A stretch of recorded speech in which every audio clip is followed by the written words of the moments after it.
অসম চৰকাৰৰ সাংস্কৃতিক পৰিক্ৰমা বিভাগৰ উদ্যোগত নাট কৰ্মশালা আনুষ্ঠানিক শিক্ষা গ্ৰহণৰ সময়ত কলা সংস্কৃতি তথা আন বহু সৃষ্টিশীল চৰ্চাৰ পৰা বিৰত থাকিবলগীয়া হয় বহু শিশু যিহেতু এতিয়া গৰমৰ বন্ধৰ সময় গতিকে এই সময়খিনি অপব্যয় নোহোৱাকৈ শিশুসকলৰ কলা সংস্কৃতিৰ লগতে শাৰীৰিক আৰু মানসিক বিকাৰৰ বাবে ৰাজ্যৰ বিভিন্ন প্ৰান্তত অনুষ্ঠিত হৈছে ভিন্ন শিতানৰ ভিন্ন কৰ্মশালাসমূহ নগাঁও জিলাৰ জুৰিয়াতো প্ৰায় 70 গৰাকী কিশোৰ তথা শিশুক লৈ জুৰিয়াৰ উচ্চতৰ মাধ্যমিক বিদ্যালয়ৰ প্ৰেক্ষাগৃহত অসম চৰকাৰৰ সাংস্কৃতিক পৰিক্ৰমা বিভাগৰ উদ্যোগত নগাঁও অন্যতম সাংস্কৃতিক গোষ্ঠী ৰংগালয়ৰ পৰিচালনাত 16 জুলাইৰ পৰা 30 জুলাইলৈ অনুষ্ঠিত হৈছে শিশু চেমনিয়াৰ নাট কৰ্মশালা সমান্তৰালভাৱে যৌথভাৱে অসম নাট্য সন্মিলনেও উক্ত স্থানতে নাট কৰ্মশালাৰ আয়োজন কৰিছে এপক্ষিক ধৰি অনুষ্ঠিত কৰ্মশালাখনিত প্ৰশিক্ষণ প্ৰদান কৰিছে ভ্ৰাম্যমাণ আৰু বোলছবি জগতৰ বলিষ্ঠ অভিনেতা নাট্যকাৰে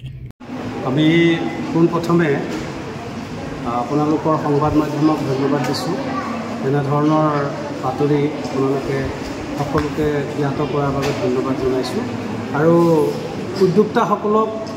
আন্তৰিক ধন্যবাদ জনাইছোঁ আমাৰ পিছ পৰি থকাত আমাৰ অঞ্চলটোত কি হয় আমি ৰাজনৈতিকভাৱে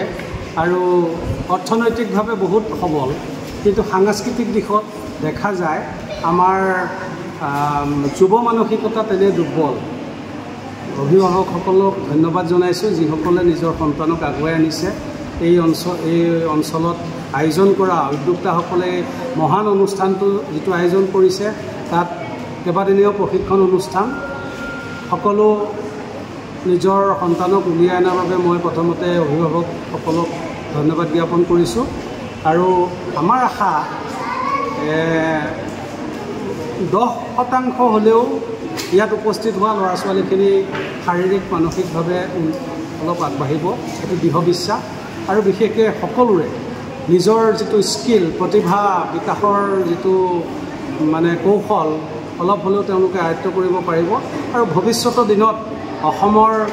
যিটো আমাৰ সাংস্কৃতিক বিপ্লৱ সেই বিপ্লৱত প্ৰতিজন একোজন সৈনিক হিচাপে আমি দেখা পাম বুলি আশাবাদী মানে কি এইটো আমাৰ জুৰিয়া অসম নাট্য সন্মিলনৰ এটা শাখা আছে যিহেতু অসম নাট্য সন্মিলনৰ শাখা জুৰিয়া নাট্য সমিতি আৰু অনুভৱ নাট্য বিদ্যালয় বুলি এখন বিদ্যালয় আছে সেই একেলগে মিলি আমি এটা নাট কৰ্মশালা আয়োজন কৰিছোঁ যাতে ল'ৰা ছোৱালীখিনি উপকৃত হয় নাটকৰ ক্ষেত্ৰত আগবাঢ়িব পাৰে সাংস্কৃতিক দিশত আগবাঢ়িব পাৰে আটাইতকৈ ভাল লগা দিশটো আমি সকলোৰে সহায় কৰিছোঁ যিহেতু জুৰিয়া যিটো অঞ্চল এই অঞ্চলটোত বিশেষকৈ আমি বিভিন্ন সম্প্ৰদায়ৰ আমি মানুহ ইয়াত একেলগে বাস কৰোঁ গতিকে আমি তেওঁলোকক বিভিন্ন সম্প্ৰদায়ৰ মানুহ আমি ছাত্ৰ হিচাপে পাইছোঁ শিকিবলৈ আহিছোঁ এইটো আমাৰ কাৰণে বিৰাট এটা মানে উপকাৰ হৈছে আমাৰ মানে জাতি গঠনত এটা সুন্দৰ উপকাৰ হৈছে আৰু লগতে আমি আৰু এটা বস্তু দেখিছোঁ আমাৰ অসম চৰকাৰৰ যিটো ৱৰ্কশ্বপ দিছে সেই ৱৰ্কশ্বপটো ইয়াতে 2 বজাৰ পৰা চলি আছে দুইটা একেলগে আমি চলাই আছোঁ আৰু ৰাইজৰ আমি যথেষ্টখিনি সহায় কৰিছোঁ কিমান দিনৰ কাৰণে হেৰি কৰিছে এনেই আমি 5 দিন অসম নাট্য সন্মিলনত 3 দিন কৰিছোঁ 18, 19, 20 কিন্তু আমাৰ কাৰ্যসূচীটো আৰম্ভ হৈছে 16 তাৰিখে 16 তাৰিখে বিয়লি 2 বজাৰ পৰা অসম চৰকাৰৰ যিটো সাংস্কৃতিক পৰিক্ৰমা বিভাগে যিটো কৰ্মশালা আয়োজন কৰিছে সেইটো চলি আছে ৰংগালয়ে কৰিছে তাৰ লগতে আমাৰ অসম নাট্য সন্মিলনে আগবেলা কৰিছে 3 দিন আৰু অনুভৱ নাট্য বিদ্যালয়ে 3 দিন আগবেলা কৰিছে এইদিনে আমাৰ 30 তাৰিখৰ এই প্ৰগ্ৰেমটো চলিছে সম্পূৰ্ণ আমি 65 ষ্টুডেণ্ট আছে এইটো আমাৰ কাৰণে গৌৰৱ হৈছে আৰু আমি প্ৰশিক্ষক মাতি আনিছোঁ সেই প্ৰশিক্ষক ৰাতুল দাস জুৰিয়াৰ পৰা নাজিমুদ্দিনৰ ৰিপৰ্ট এনি লাইভ খবৰ মানে এনি লাইভ 24/7 আৰু এনি লাইভ ডিজিটেল যিকোনো খবৰৰ বাবে যোগাযোগ কৰক 9387734920 আমাৰ এই নম্বৰত।